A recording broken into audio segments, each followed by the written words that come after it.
राधे राधे, जय श्री कृष्णा। आज मैं आपको धर्मराज जी की एक पौराणिक कथा सुनाने जा रही हूँ। जो मकर संक्रांति के दिन से धर्मराज जी की कहानी सुनने का नियम लेते हैं, उन्हें आज के दिन से धर्मराज जी की कहानी सुनने का नियम लेना चाहिए। धर्मराज जी की कहानी सुनने का नियम अपने जीवन काल में एक बार मनुष्य को जरूर लेना चाहिए और वो लिया जाता है मकर संक्रांति के दिन से। सुबह ब्रह्म मुहूर्त में उठकर स्नान आदि करने के बाद धर्मराज जी की कहानी सुनने का नियम लेना चाहिए और यह नियम 6 महीने, 3 महीने या साल भर के लिए लिया जाता है। मकर संक्रांति के दिन से धर्मराज जी की कहानी सुनने का नियम लेवें तो वो आज के दिन से ही लेवें। इससे उन्हें मोक्ष की प्राप्ति होती है और मरने के बाद उन्हें स्वर्ग मिलता है। और धर्मराज जी की कहानी सुनने के बाद इंसान को संकटों का सामना नहीं करना पड़ता, उनकी मृत्यु सरल हो जाती है और मृत्यु का रास्ता उनके लिए बहुत ही सुगम हो जाता है। धर्मराज जी की कहानी जो मकर संक्रांति के दिन से लेवें तो वो कहानी इस प्रकार है, आप जरूर सुने।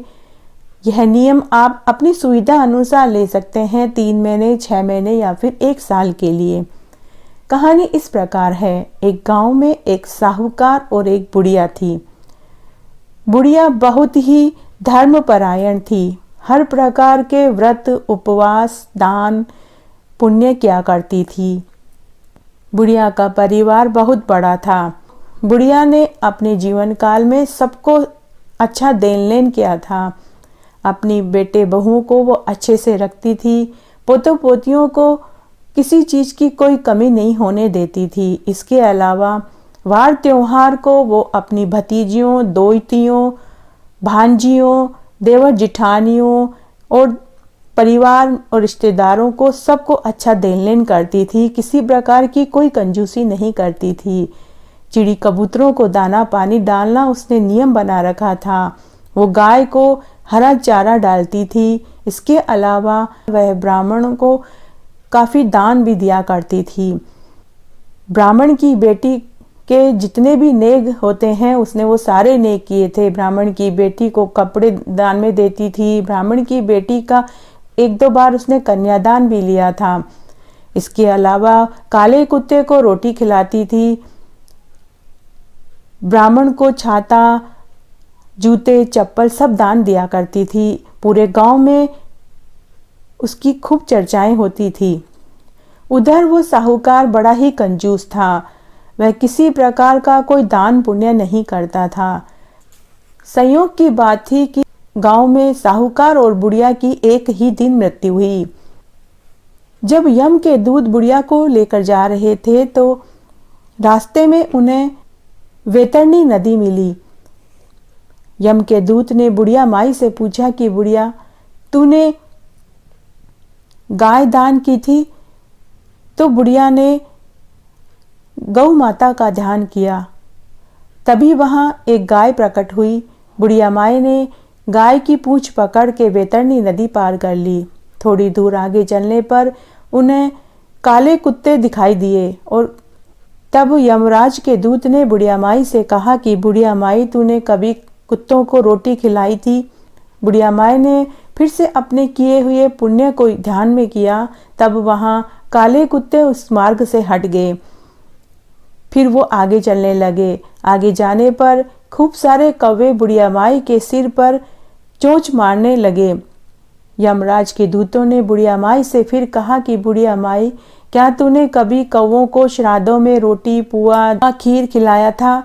बुढ़िया माई ने फिर से अपने किए हुए दान और पुण्य को याद किया तो सारे कौवे वहां से हट गए। आगे चलने पर यम मार्ग में खूब सारे कांटे आ गए। बुढ़िया माई के पैरों में कांटे चुभने ही वाले थे कि उससे पहले ही यमराज के दूतों ने फिर से बुढ़िया माई से पूछा कि क्या तूने ब्राह्मण को जूता, छाता दान में दिया था? तूने कभी किसी ब्राह्मण की बेटी का कन्यादान किया था? तब बुढ़िया माई ने अपने द्वारा किए गए दान पुण्य को वापस से याद किया तो मार्ग में से सारे कांटे हट गए। बुढ़िया माई को अपने द्वारा किए गए दान के ऊपर पूरा विश्वास था। उसे विश्वास था कि उसके लिए यम का मार्ग जैसे सरल हुआ है तो आगे भी उसे स्वर्ग ही मिलेगा। आगे जब गए तो वहां पर धर्मराज्य की नगरी दिखाई दी। धर्मराज्य की नगरी हीरे मोती और सोने चांदी के खंभों से जड़ी हुई थी। बहुत ही सुंदर और चमचमाती हुई नगरी थी। बुढ़िया माई ने देखा कि धर्मराज की नगरी में सभी मनुष्य अपने अपने कर्मों का फल भोग रहे थे। किसी को गरम तेल के कड़ाह में डाल रखा था तो किसी को कीड़े मकोड़े के कुंड में पटक रखा था। कोई चिल्ला रहा था, कोई रो रहा था और कुछ लोग वहां लाइन में खड़े हुए थे।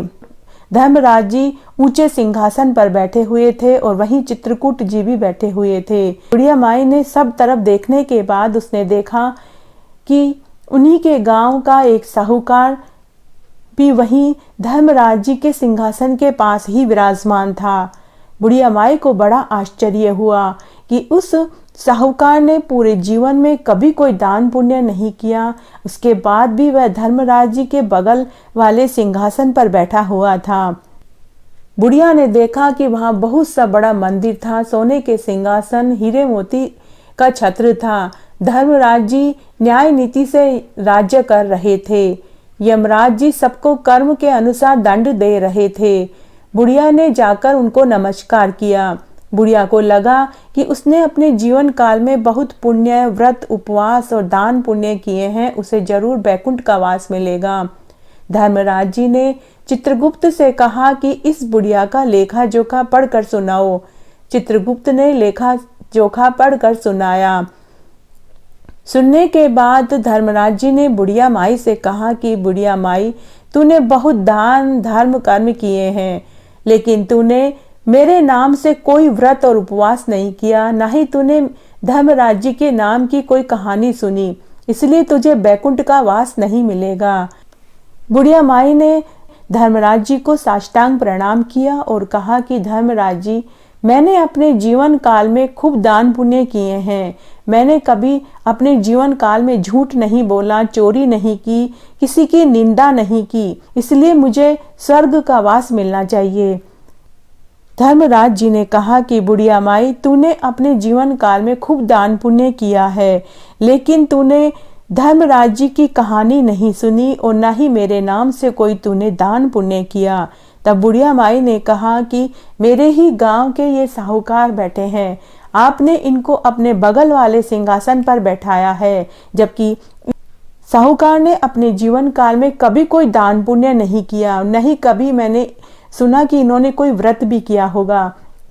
तब धर्मराज जी थोड़ा सा मुस्कुराए और बोले कि बुढ़िया माई, तू सच बोलती है कि इस साहूकार ने अपने जीवन काल में कोई दान पुण्य नहीं किया, लेकिन इसने मकर संक्रांति के दिन से धर्मराज जी की कहानी सुनने का नियम लिया है और मेरी कहानी सुनने के बाद इसने व्रत किया और बाद में इसने उद्यापन भी किया है, इसलिए इसे वो सब कुछ मिला है जो तुम्हें नहीं मिल सकता। तब बुढ़िया माई ने कहा कि धर्मराज जी की कहानी का क्या नियम है। धर्मराज जी ने कहा कि मेरी कहानी सुनने का नियम कोई 1 साल के लिए लेता है, कोई 6 महीने के लिए, कोई 3 महीने के लिए, कोई 1.25 महीने, कोई 7 दिन के लिए भी लेता है और फिर कहानी सुनने के बाद इसका उद्यापन किया जाता है। और जो मनुष्य धर्मराज जी की कहानी सुनने का नियम लेता है वो मकर संक्रांति के दिन से शुरू करता है और जो ये नियम लेता है उन्हें 10 चीजों का ध्यान में रखना चाहिए। घृति यथा लाभ संतोष, दूसरा क्षमा याचना, यम नियम द्वारा मन को वश में रखना, चोरी नहीं करना, मानसिक व शारीरिक शुद्धि, इंद्रियों पर काबू रखना, बुद्धि की पवित्रता अर्थात बुरे विचार मन में न आने देना, शास्त्र विद्या का स्वाध्याय अर्थात पूजा पाठ व्रत और दान पुण्य करना, सत्य वचन बोलना व सत्यता का व्यवहार करना, क्रोध न करना।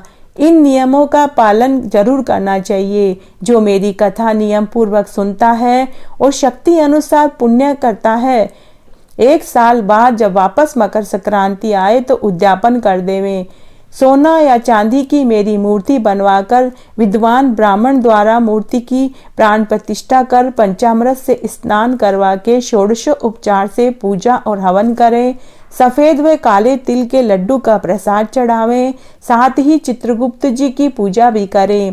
प्रसाद में काले तिल के लड्डू चढ़ावें और संतुष्टि के लिए ब्राह्मणों को भोजन करावें। बांस की छाबड़ी में 5.25 से धान भरकर किसी ब्राह्मण को दान में देवें। स्वर्ग में चढ़ने के लिए सोना और चांदी की निसरनी भी दान में देनी चाहिए। रजाई, गद्दा, तकिया, शैया दे। इसके अतिरिक्त कंबल, चरण पादुका, छाता, बांस की छड़ी, लोटा, डोर, 5 वस्त्र जिसमें स्त्री और पुरुष के 5 वस्त्र देवें।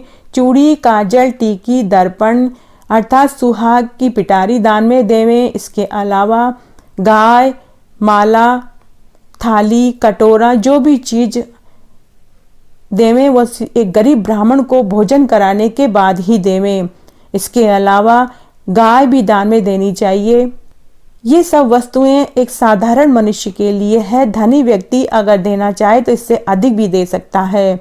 तब बुढ़िया माई ने पूरी विधि पूछने के बाद धर्मराज जी से जीवन दान मांगा और बुढ़िया माई ने कहा कि धर्मराज जी, मैं आपसे प्रार्थना करती हूँ कि मैंने अपने जीवन काल में यह नहीं किया क्योंकि मुझे धर्मराज जी की कहानी और नियम का पता नहीं था।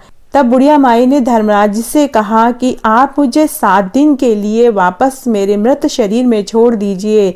मैं आपकी कहानी का प्रचार भी करूंगी, साथ ही मैं 7 दिन तक कहानी सुनूंगी, उद्यापन करूंगी। तब धर्मराज जी ने उसकी आत्मा को वापस उसके मृत शरीर में छोड़ दिया। नीचे बुढ़िया माई को जलाने की तैयारी हो रही थी। अचानक बुढ़िया माई का शरीर जब हिलने डुलने लगा तो उसके बेटा पोतों ने अपनी माँ को जीवित देखा तो उन्हें बहुत खुशी हुई।